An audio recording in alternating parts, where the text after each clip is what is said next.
I'm back with another video. Let's talk about all the books I read in April. This turned out to be a pretty decent month, so let's talk about it. Hi, I'm Katie. If you're new here, I am a crime and thriller girly who occasionally branches out for a palate cleanser, but today I'm here to talk to you about my reading wrap up for April, and I cannot believe, guys, that we're at the end of April. We're at the beginning of May.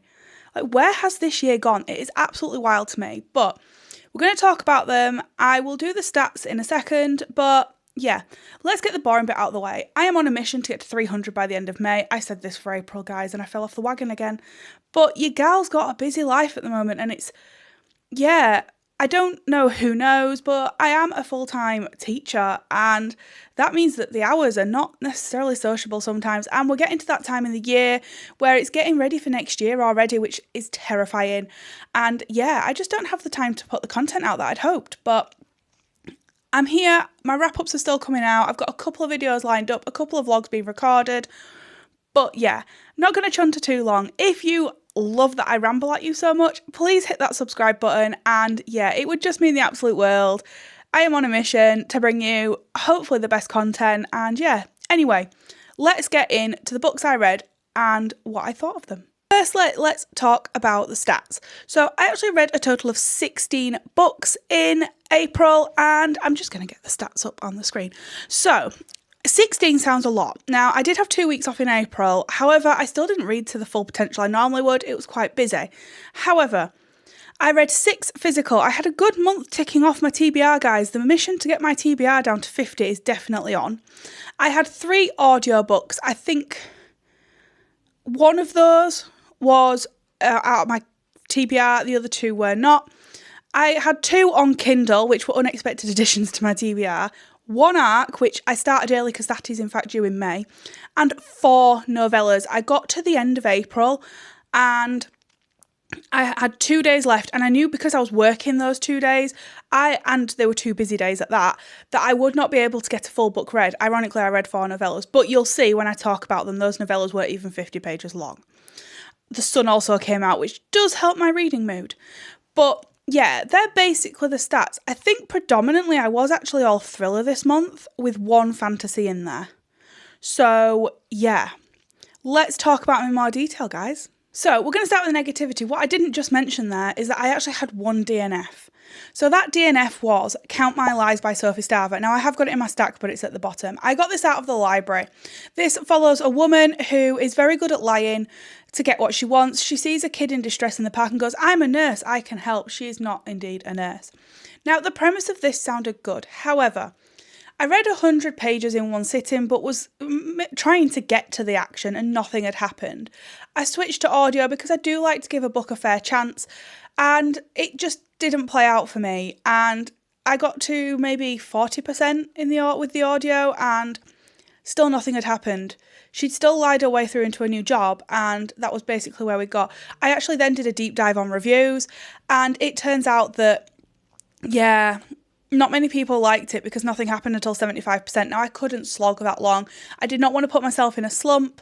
So, unfortunately, it did become a DNF. And yeah, I wanted to give it a go, but unfortunately, it didn't hit the spot. So, that was a DNF. My only DNF, though, guys. So, we had a positive month. On to the good stuff now. So, first book I want to talk to you about is Written in Blood by Chris Carter. And this comes with a 4-star rating. So, this is book 10 or 11, I can't remember. It's well into the Robert Hunter series, and it basically follows a woman who manages to steal this guy's bag when she's a professional pickpocketer. And when she does that, she discovers a journal filled with his darkest thoughts, where basically he has murdered an absolute ton of people. He wants it back and he will go to no length. And yeah, darker twist as always. It's not my favourite Chris Carter, however, it was still 4. I still enjoyed it. And fun fact for you, my other half actually picked this. So I said, I don't know what I want to read. Here's the stack of books for my TBR. Which do you want to pick? He is terrified of picking a bad book. So he went with Chris Carter because he knows I have yet to dislike a Chris Carter book. So yeah, this was fast-paced, easy to read. As always, the chapters were super short. I loved the premise of it. I think I don't know why I didn't enjoy it as much. I still loved it. Like, I gave it 4 stars. But I don't know if it was just maybe for me, it was a little bit more... Yeah, I don't know. I can't really explain it. I just think maybe the middle bit was a bit too long. Like, the police shouldn't... I won't go into it because I may potentially slip a spoiler and I don't want to do that.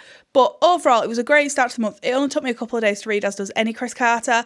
And I should probably say at this point, I was actually off work for the first 2 weeks in April. So this is where predominantly most of my reading took place. But yeah, couple of days, easy read. And you can guarantee if I get time in May, I will be picking up another Chris Carter. Next up, and my book club pick and buddy read on TikTok, was My Husband's Wife by Alice Feeney, and I rated this 4 stars. So this follows a woman who basically goes out for a run.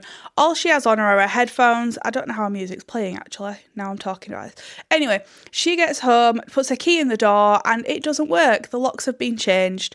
She then knocks on the door, and a woman who looks just like her answers the door and goes, well, I don't know who you are. I'm the real, is it Eden Fox I want to call her? Yes, I am Eden Fox and you are basically a fraudster. The husband then agrees. Now, I read this pretty much in a day. I did start it on a Sunday, which really helps. However, for me, if I hadn't have read this in one sitting, I think the rating would have been lower. I had no bloody idea what was going on. It was very confusing, to say the least. Now, it was action-packed. It was easy to read. I read it in pretty much a day. But for me, if I had been reading this while working, I don't think I'd have enjoyed it because I couldn't keep up with what was going on had I not read it so close together, if that makes sense. So it was a good read, and oh my gosh, is it highly rated? But there is just so much going on. I didn't know who was who at one point. You get points of view from both Eden Foxes, so it's trying to remember which Eden Fox is which. And the ending, I couldn't remember what had happened to who. And yeah, a massive ball of confusion, but yeah, I surprisingly enjoyed it. I need to bring you an updated Alice Feeney ranking, but yeah, like I said, 4-star guys, cannot complain, but yeah, probably the most confusing book by her I've read, but still an enjoyable one nonetheless. Next up is Grady Hendrix's The Final Girl Support Group. Now, this was my first book by Grady Hendrix, and I saw it in Asda, wanted to treat myself as I'd made some room in my bookshelves, and this immediately went on my TBR. I have been highly recommended this author several times. Not this particular book, however. I hadn't seen much of it until lately. So this basically follows a group of girls who have all been part of like something separate. So they've all been part of an experience where they are like the only person to live. Something traumatic has happened to them. One of them is then murdered, and it appears that someone is going around trying to set up, kill these girls. Now, the main character, Lynette, she is trying to stop it all. Now, this was pretty easy, and I should probably mention, like, between the chapters are like these little pages. However, for me, the issue I had with that is that the text was ridiculously small. Now, I'm sure the observant among you can see I've got glasses on. I wear them for a reason. I'm blind as a bat. Still, though, small text. So that was a bit of a downside for me, and trying to get hold of it in another format was tricky. I wasn't paying £7. I didn't even pay that for the physical. So I did go, like, carry on with it. But yeah, the text size was an issue, but that's nothing against the book. Did I say what I rated it? I rated it 4 stars. I don't know if I did. I still enjoyed it. It was quick and easy to read, and I loved the premise. The last 20% of this book, mind-blowing. Would strongly recommend it, but yeah, I can't really explain it. It was very... yeah, I don't have any words. It was interesting. I think the text size did put me off reading it a little bit because it got to the point where if I was tired, I definitely couldn't pick it up. I was still reading within the half-term week at this point, so I did have the time to commit to it, but yeah, recommend it, and I'm definitely going to be trying more Grady Hendrix. Next up, and an audiobook pick, is The Serial Killer's Sister by Alice Hunter, and I rated this 4.5 stars. Now, the premise of this is, it's book 3 in a series, but they're not connected. So it's just, I think she's got like the serial killer's gene coming out soon. So I think it's just that it's a way of titles that she's going with, so she calls it a series. But they're not connected, you can read them in any order. Anyway, this follows Anna, who gets a visit from a police officer on her doorstep, basically telling her her brother is a serial killer. And they're on the hunt to try and get him, and they believe that she could potentially be the next victim. A game is then played for her to try and find him. Now, I actually ended up putting this on while cleaning and inhaled a good 50% of this in one sitting. What I will say to you is the ending. The reason this bumped up to a 4.5 was the ending, and I mean by literally how this book finished. So the last 20% was action-packed. There were plenty of jaw-dropping moments, but let me set the scene for you. I am cleaning my bathroom. Kieran comes in to check if I need any help, and while I am literally stood in the shower wiping down the glass, I go, wait, what? And I stop and stare into the complete abyss. And Kieran's like, is everything okay? Not realising that I've got an audiobook on. I sometimes have music on my headphones when I'm cleaning, so he didn't know what I was listening to. And then I just went, I can't explain it to you because you haven't read the book, but I have just had the worst ending possible because it answered a question, but I had to stew on it and think about it. It made me stop and look into space, guys. That's how good it was. If it wasn't for like the middle bit where the game went on too long, it was a 5-star. But yeah, if you haven't read Alice Hunter, I would strongly recommend her as an author. I've read the 3 serial killer ones now. I've got The Perfect Psychopath and Bad Apple to read by her, which I both own. And then she's got a new one coming out at some point this year. But yeah, I'm not going to go on too much more because I've realised I've chunted on enough, but that was a brilliant book. The next book I picked up was a Kindle read, and that is 29 Seconds by T.M. Logan, and I rated this 4 stars. So this follows a woman who basically stops like a bit of an incident, and someone is attempting to kidnap this girl. Now, a couple of weeks later, she gets basically kidnapped in the middle of her work car park by, I think he's Russian, or is he Polish? I think he's Russian. And basically, the girl he saved, who then disappeared into nowhere, was his daughter, and she's protected his daughter, so he's got basically a thing for you. I want to pay you back. And a 29-second phone call says, basically, what she wants. He can get rid of somebody. Now, her boss is a jerk. This is 4 stars because I've never felt so much anger towards a character in my life. The boss in this book is awful. He's rude, he's vile, and quite frankly, he pissed me off to no end, and I will say it as straight as that. I did enjoy this. It was easy to read. I'd not actually heard anything about this book. I saw it on a 99p Kindle deal, and I am in the process of reading the backlist of T.M. Logan. I'm due to meet him in July as well, which obviously always helps. But, yeah, it was good, but it just stretched a bit too long for me. And I can't say why I rated it 4 stars too much because it'll spoil it. But yeah, the anger towards the male character was... If you read it, let me know your thoughts on him because, he still makes me angry just talking about it now. He was, yeah, probably the worst character I've ever met. Not badly written, just written so well that I hated him so much, but oh my God, I've never hated someone so much. Next up, and my favourite book of the month, is The Puppet Show by M.W. Craven. Now, this was actually an April 99p Kindle deal. I have heard Carly at the Pastel Bookshelf go on about this book so freaking much that I had to pick it up. This is book 1 in the Washington Poe series, and it follows Poe and Tilly. Now, when I tell you, I inhaled this book. I love Tilly to no end. She's straight talking, bloody hilarious. And yeah, the actual premise of the book is it follows... They're going out and trying to... Tilly doesn't leave the office. And then she's brought out, Poe comes back, and they have to solve this case. The case gets bloody twisted, but Tilly made this book. Poe and Tilly as a duo are phenomenal. I have just got Black Summer out of the library, which you will have seen in my April TBR video, and I am so excited to get into book 2. Now, I rated this 5 stars. I don't even think I've said that. This was such an easy 5-star. I felt anger, I felt shock, and I felt so much laughter. So many people have added this book to their TBR because of me that, yeah, no words. It was such a good read, and... I am so excited to get into book 2 that I got it out of the library. It's just come on 99p in May as well, so I've got 2 forms to read that in. Yeah, I cannot wait. I think I found a new favourite series on top of the ones I've already got. And it's just another series, guys, that I'm going to have to try and finish. But yeah, if you haven't, this is your sign. Please add that book to your TBR. Next up, and a buddy read, is The Pact by Sharon Bolton. Now, firstly, I rated this 4.5 stars. So I read this with the lovely Chris at Bookmarked by Chris. And just to really top off my month, bit of a side talk, I actually got accepted as a brand rep for him. And that is so exciting. I bloody love his stuff. So, yeah, I gifted him this as a book fairy and said it's been on my TBR for a hot minute. His response... Oh, why? But we buddy read it next month. We were meant to buddy read it in March. He was unwell. My life took a turn of complete chaos. So we read it in April. Now this follows a group of 6 children who basically go off joyriding, and they get back, and on the sixth and final person ends up being involved in a hit and run that ends up killing the 2 people. Megan says, I will take the rap for this if when I get out, because they're saying that, you know, they were going to claim something, so she was only expected to have a few years in prison, that she owed them all, they owed her a favour.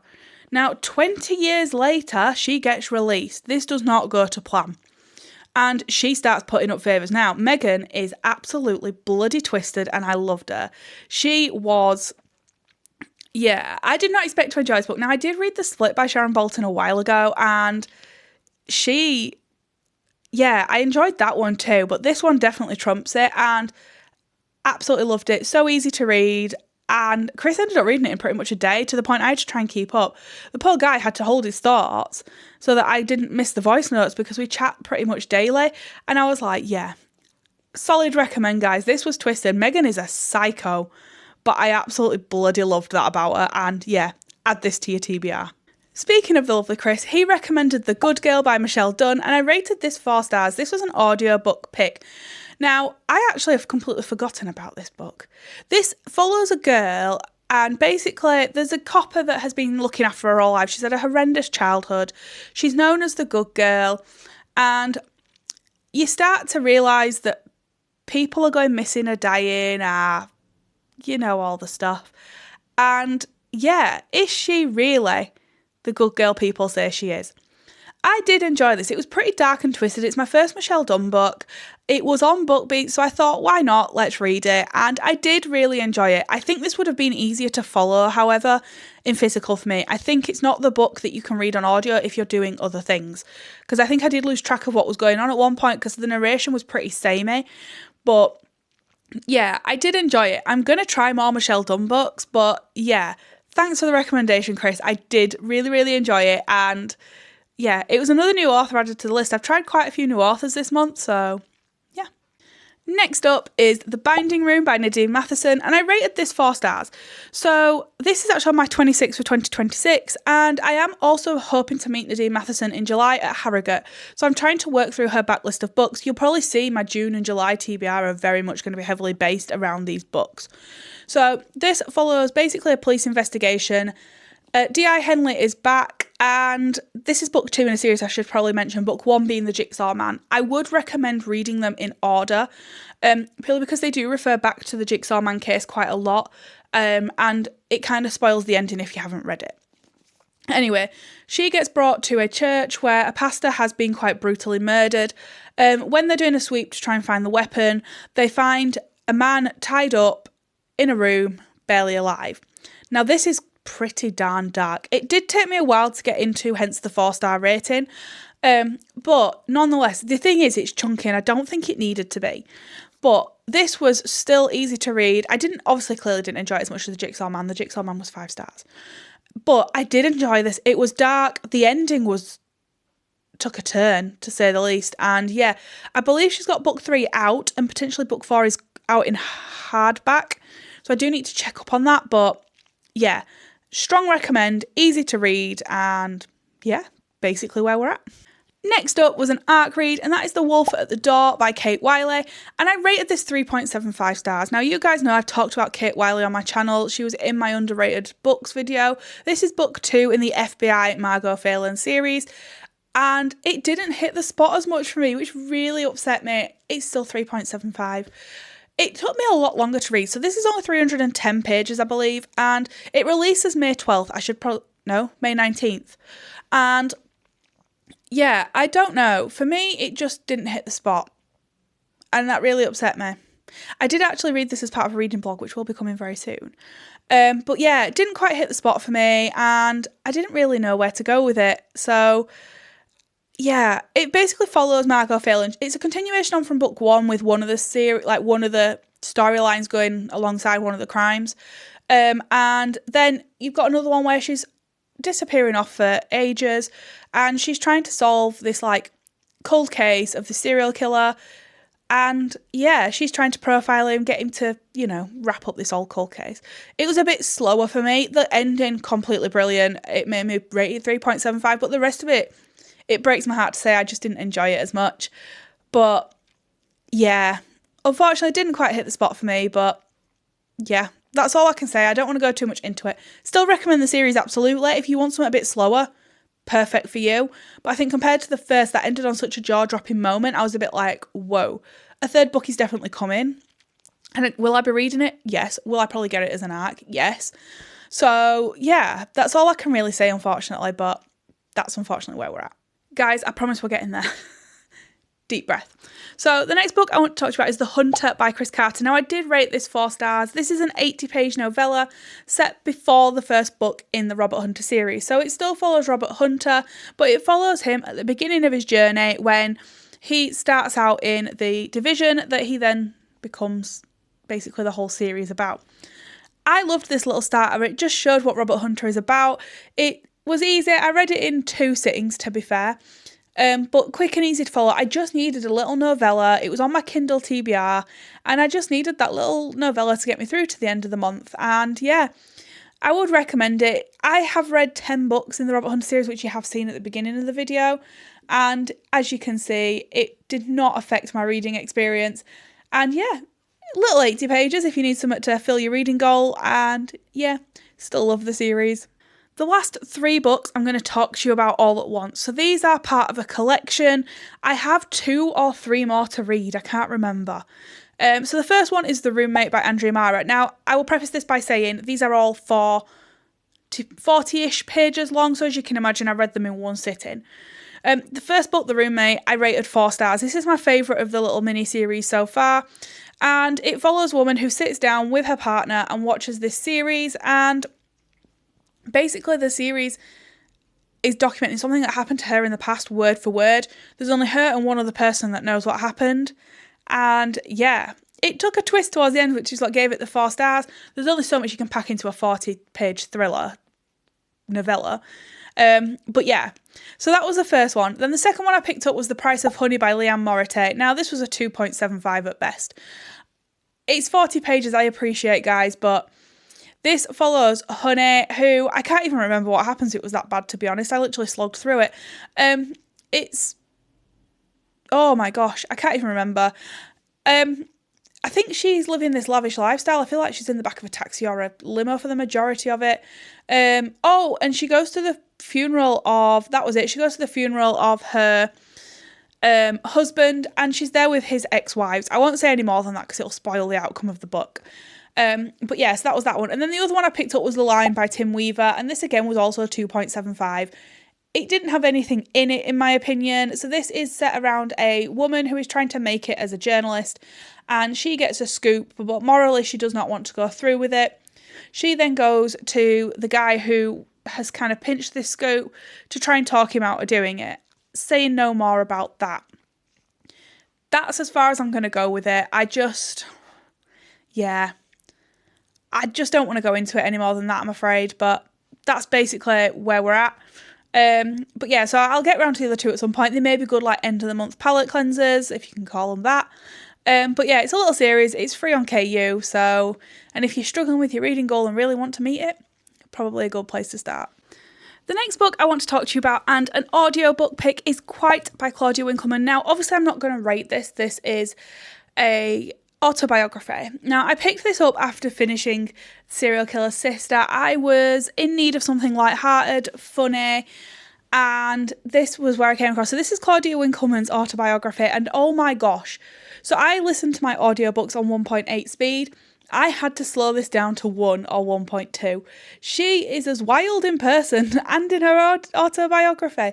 It just screamed Claudia Winkleman. It was such a quick and easy listen, and it just made me laugh. It was the light-hearted thing I needed. I was actually uploading about 100 books to Vinted at this time as well, so it was very much needed, and yeah, I enjoyed it, and I would recommend it. She obviously narrates it, which makes it even better, and she's just the chaotic person you see, but it just made you look at life so differently. She is, yeah, I can't say much more about that book. It follows her life before Strictly, and yeah, you just get an insight into her life, and I really enjoyed it. And if you need something non-fic, autobiography with a bit of humour, then this is definitely the book for you to pick up, and I would strongly recommend the audiobook.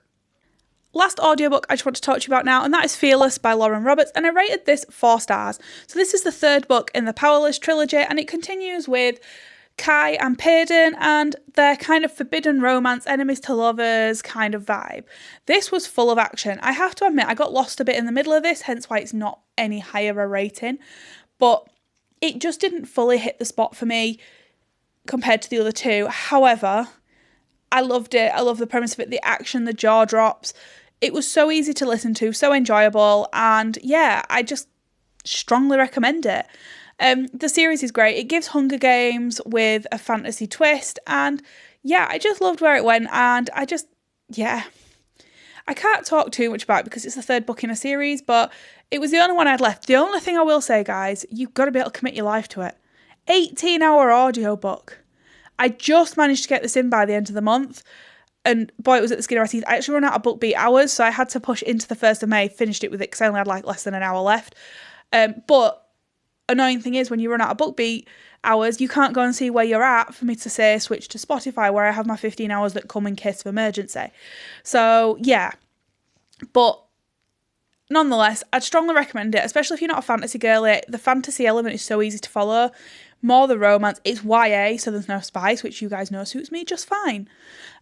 So yeah, definite nice audiobook end to the month. Guys, if you've made it this far, well done. We're at the end of the video.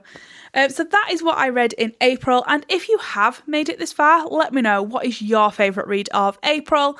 I had such a good month in the end. Yes, them novellas were pants, but I think given that they're 40 pages, not many of them are going to hit the spot. But in terms of actual physicals, a lot of my physical TBR were very highly rated. I found a new favourite series.